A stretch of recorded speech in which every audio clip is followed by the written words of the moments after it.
Alright, so today we're doing a VOD review on Tech2 as Pharah on Numpani.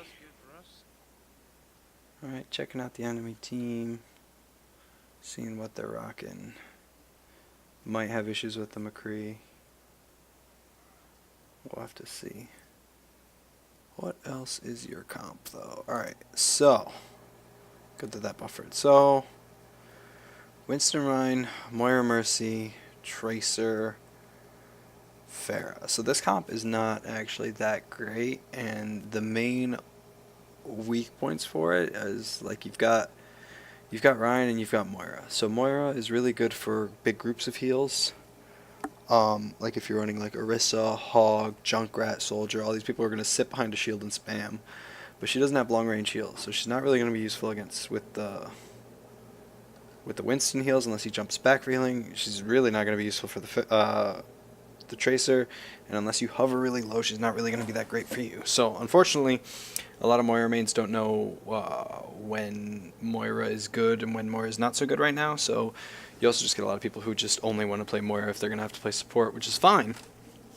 But ideally for comps, you would want maybe like a Zarya or some kind of swap there, and then ideally like a McCree or something like that. But what this basically means is your Mercy's going to have a lot of work to do, and so you're probably not going to get hard pocketed. You're not going to get a farm Mercy right now. If this was like an Anna or even maybe a Lucio, you might be able to get away with having more of a farm Mercy pocket you. So just looking at this comp right now, you shouldn't be expecting heals, and you should know where all the health packs are that you're going to have to get to. And this is just kind of right out the gate the problems that you're going to have. The main thing, like, maybe if you ran a Diva, this comp would work a little bit better instead of Ryan, because then you've got a lot of mobility. But the issue is Ryan's going to put up a shield, and who's going to be behind it? Maybe a Moira, maybe a Mercy, and if the Winston's playing really passive, but then eventually he's going to jump in, and so I don't know. We'll see how this works out for you guys.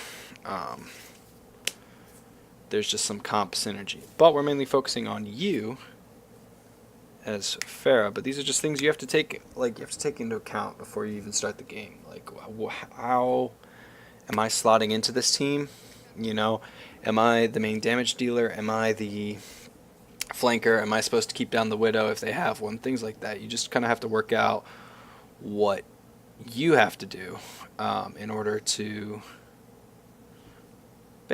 help your team, right? Because eventually, at the end of the day, this is a team-based game. You have to work out what your team's capable of doing, what you're capable of doing, and how you help them.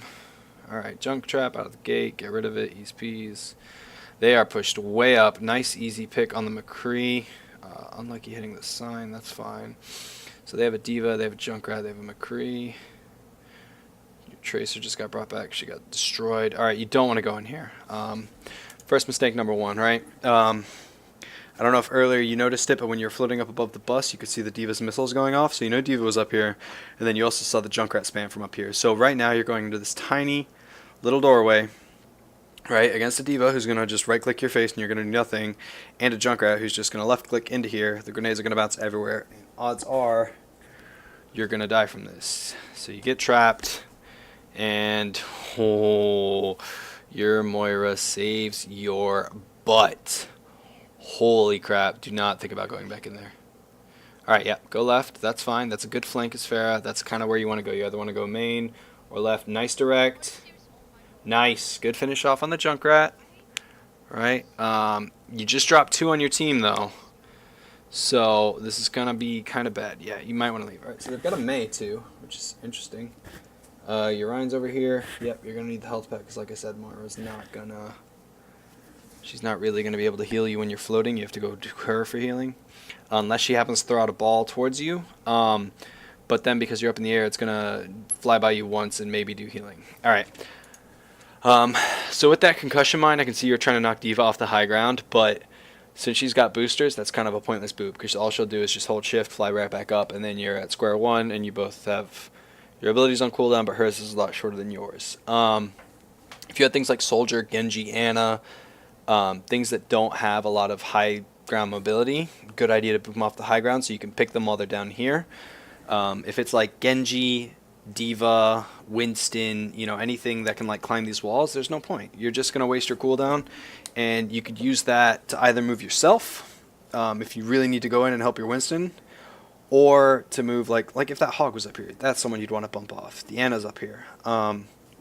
Diva, not really a big boot priority because she's so mobile, it makes no difference. Alright, so you see those. Fat, directs, good aim. Diva tries to bother you, doesn't matter. You're more, like I said, see right there, you were at 137, you got 150 from the one little flyby of the healing ball. So you gotta be careful of your health and where the health packs are and which health packs you're gonna go for. I don't...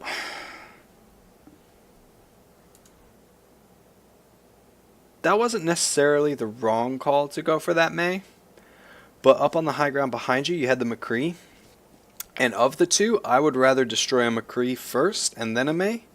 Because even if the Mei blocks and stalls, she's not much of a threat for you. You know, unless she's a godly Mei who hits all of her right clicks, you know, she's kind of low on the priority scale for you. You, as Pharah, especially on this comp where you're not going to be getting a lot of heals, you need to put down the people who can hit you quickly. So you need to be all on that McCree so he's afraid to kind of be out in the open. You're getting a lot of chip, and that was a really nice flick and a really nice direct, but you should have gotten destroyed. You are so hurt right now, and I think the only reason you lived is because that McCree was greedy and going for a flashbang and like right click, and he should have just tagged you once. So that was a good play on your part, but if you'd noticed him earlier, you wouldn't have even been in that situation. So now you're just kind of sitting there. Mercy's resing behind you. You're getting healed, capping the point. No problem there.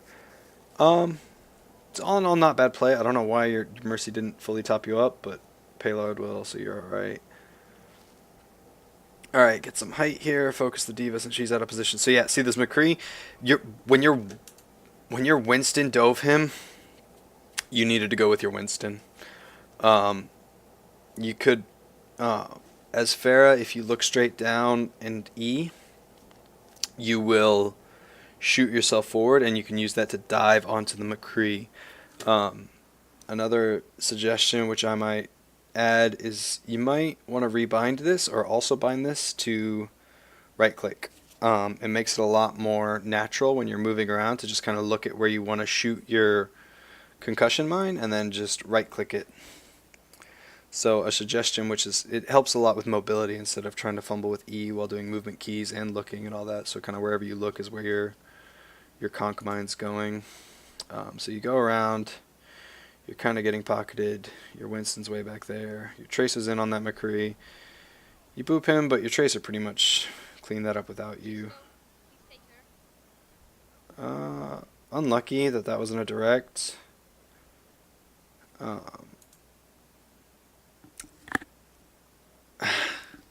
I feel like you should have pushed the Ana, but at the same time, that room would not have been the place. If you could have gotten out of that room, it would have been a good place. Because you destroyed their McCree, so all they have is, what, Mei, Hog, Diva. So, like, you don't have much that can shoot at you besides that Ana. But it is good you come to help out Cart, but that's something you could think about. Alright, nice, just focus. She ults, so you try to get out the way. Good job. Unless that conch mine was to move you out of there because you saw the Hog and got scared, that was kind of no point. You're not going to stop the Diva from remeching. I'm going to chalk that down to just a panic conch mine because of the Hog and the demeching and everything kind of going on.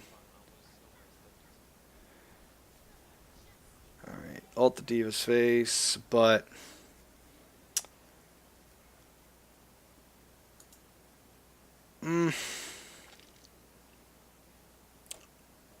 If you could have gotten the Hog too, that would have probably been a much better ult.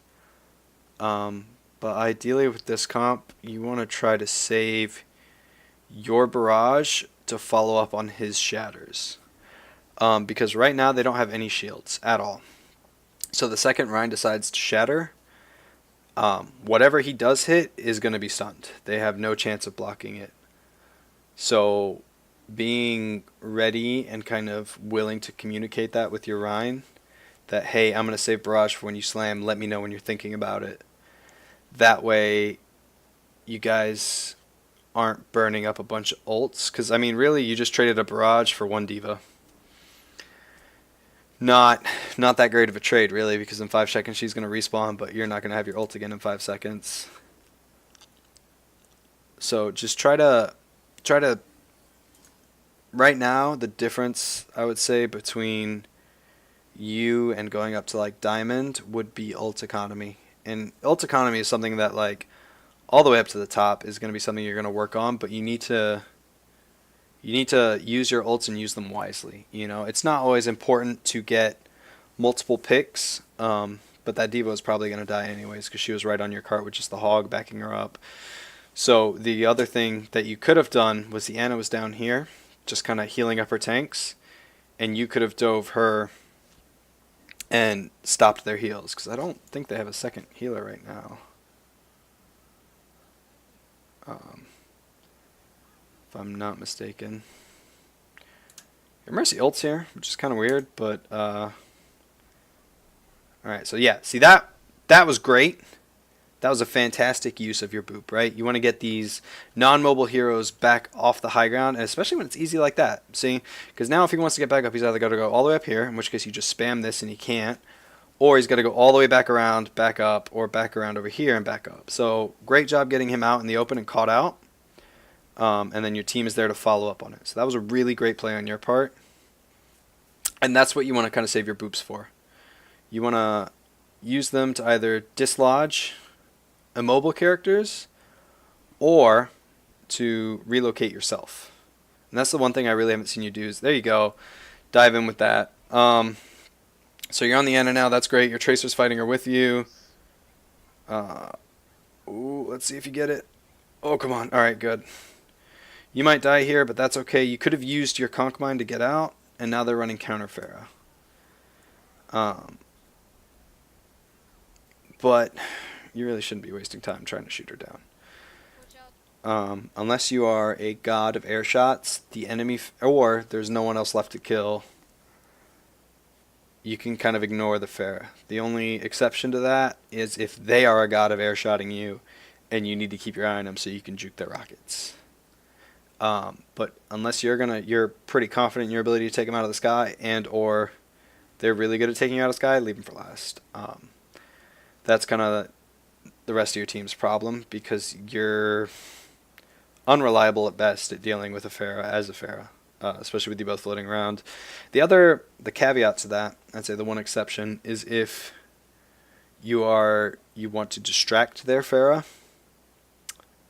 for your team, but the issue with that is right now you don't really have anyone who can follow up on that, because right now you're running Winston, so he's going to have to jump all the way up there, and the Pharah will notice a giant gorilla jumping in her face. You have a Tracer, which is going to just kind of pepper her from a distance. Mercy, which maybe if she Valk, she might just go battle Mercy and destroy the Pharah.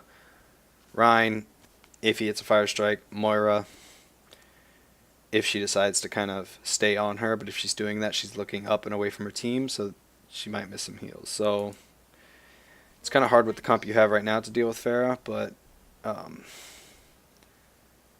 it's not really your priority. Good coming back to help your team. You hear the Mei ult, so you get high in the sky. Boop her away from your healers. That's great. That's really unlucky, but that was a really good play on your part. You did pretty much everything right you should have done. If your Mercy was quick, she would have looked up for you and Guardian Angel to you out of the blizzard, but you did great moving her around and doing as much damage as you could. She only got 1 kill, and unfortunately it was your Mercy, but that could have been a lot worse for your team. And that was a good play on your part. Alright, so now you're in a Pharah battle. But, alright, cool. You decide to just move on because you're very low, so you needed to land to get near your Moira because your Mercy had just died. But you probably should have like Conch Mine further back so your Moira could just back out, because I mean odds are you're not going to win this because you also just dropped your Winston, your Mercy's respawning, now you just died, and I'm going to assume your McCree dies soon.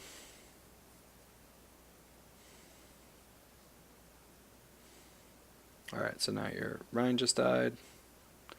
So you should be trying to group up right now.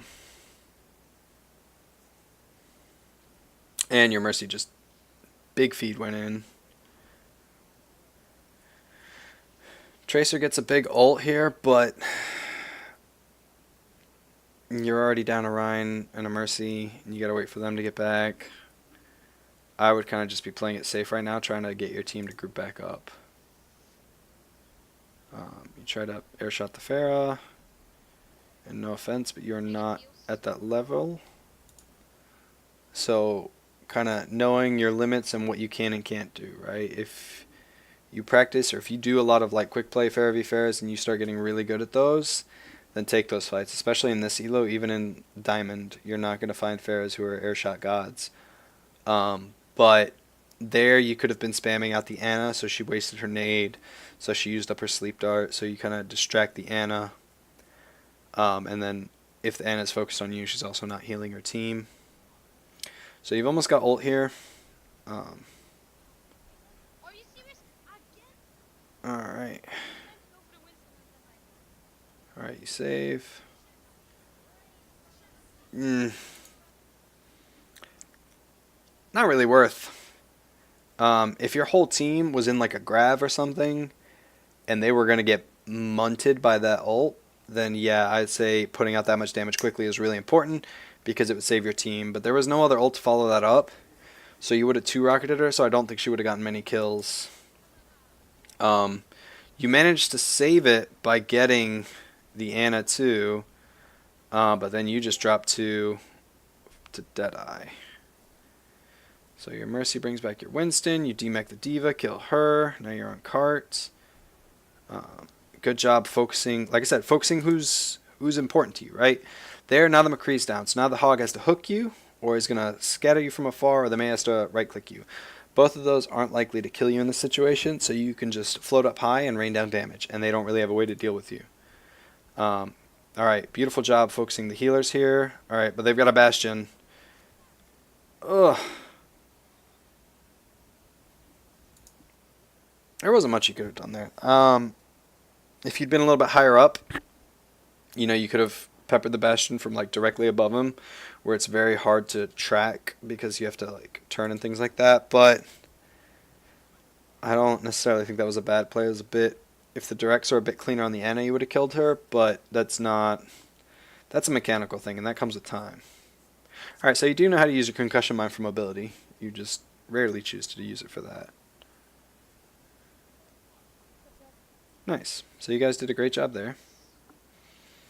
You had some good plays. There's definitely areas for improvement, but overall not bad. You know what you're doing on Pharah. You know, sometimes you pick the wrong target, and then ult usage is probably your biggest, I'd say your biggest setback right now.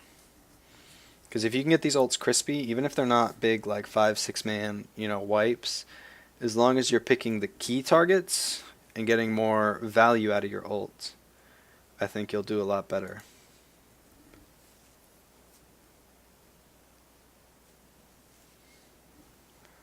Alright. We're just going to skip ahead for setup. Your Ryan's holding up here, which is kind of weird.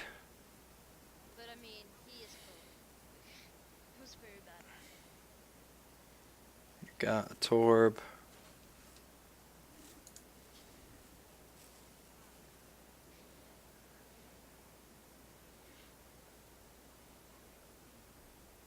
Cheeky early damage if you get it. Alright, so you know they've got a Junkrat, which is great because that's something you have to not worry about so much. Mercy, Hog, Hanzo. Oh my goodness. They are trying to make it easy for you. So they kind of walk in up here because your no one on your team is really holding up here. Your Rhine is up here now, but that's it. So you get great spam into here. They're kind of So this flank is good, and yet it's also bad. And I'll explain why. So on one hand, this flank is good because A, you're a highly mobile character. B, you put out fat damage, especially in this tiny room with your rockets. On the other hand, it's bad because your Torb is set up kind of on the street, and then you've got a Moira, which can kind of spam into that room, but it's little chip damage. A Mercy, who's not going to be putting out any damage, and I think you had a McCree. So it's basically just your McCree and your Rhine trying to hold them back there, whereas if you were on the other side, you could kind of scare them back. Alright, you're engaging in that, but you get the pack. You get lucky, basically. Alright, so now you're behind them. Now you're just getting so much. Oh. So this is why it's good, but you can see they're kind of pushing through on the other side. But thankfully your Rhine is a god who just killed both of their healers. But he finally died in the process. Gets brought back. This is a risky fight to take, but since your whole team is here, it's a good idea to help them out. Because in this tiny hallway as Pharah, you're very limited, and then with Hog's Hook, it's kind of hard to miss you.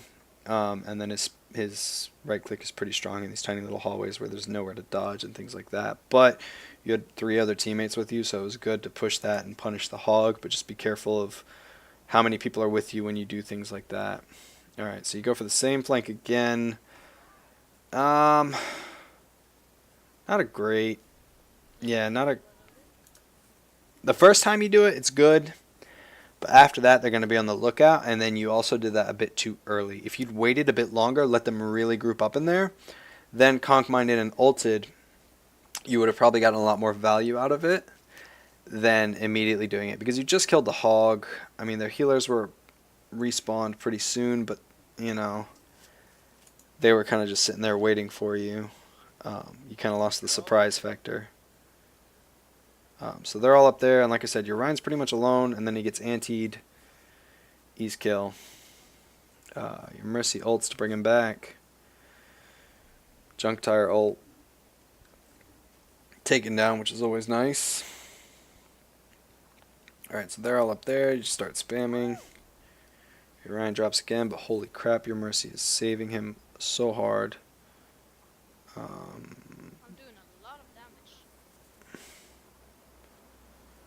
Doing alright. Where are you going? Are you going for the flank again? What's the thought right here? You're going for the flank again.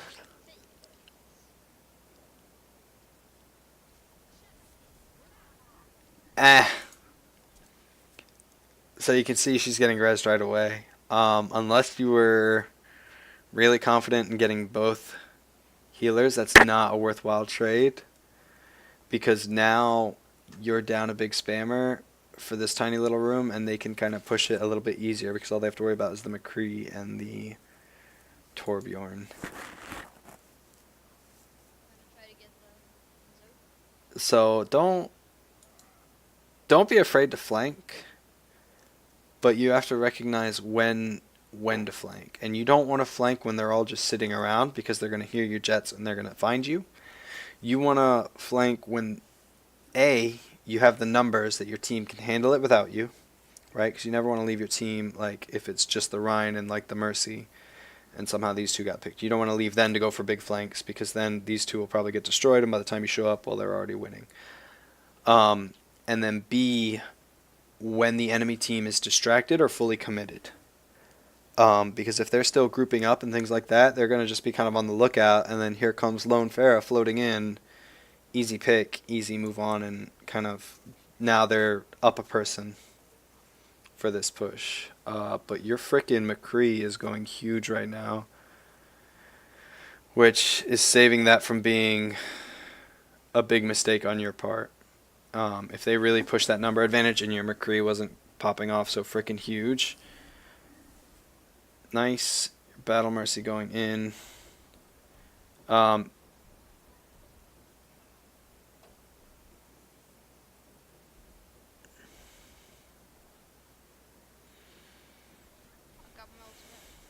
Alright, so that paid off. No one died to your... So there you could boop him off. Nice rocket around the back. There you just kind of booped him into the hallway. Remember what I said earlier, you don't want to take this fight unless your team's here, but your McCree's there. So good stuff. Nice. Your whole team came to help out. Junkrat right there. Did he just kill himself? Nope. Alright. Good stuff. Alright, you got a Hanzo main. That's easy pickings. Ooh. That was a nice shot on his part. Alright, you've got ult here. You're in the final seconds. Nice. So, there were definitely some mistakes on your part. But those mistakes were covered by your McCree. And the rest of your team played really well, so that's why you won. Right? You did really well yourself. I'm not going to sit here and say you didn't do good. But the mistakes you did make were covered by the rest of your team, which is how this game should be. So this was kind of a good example of a pretty good Pharah game, right? This is kind of low plat. I would just say the two biggest things to focus on, right? And number one is ult economy and kind of how much you're getting for the ult. If you get both the healers with your ult and you die, totally worth.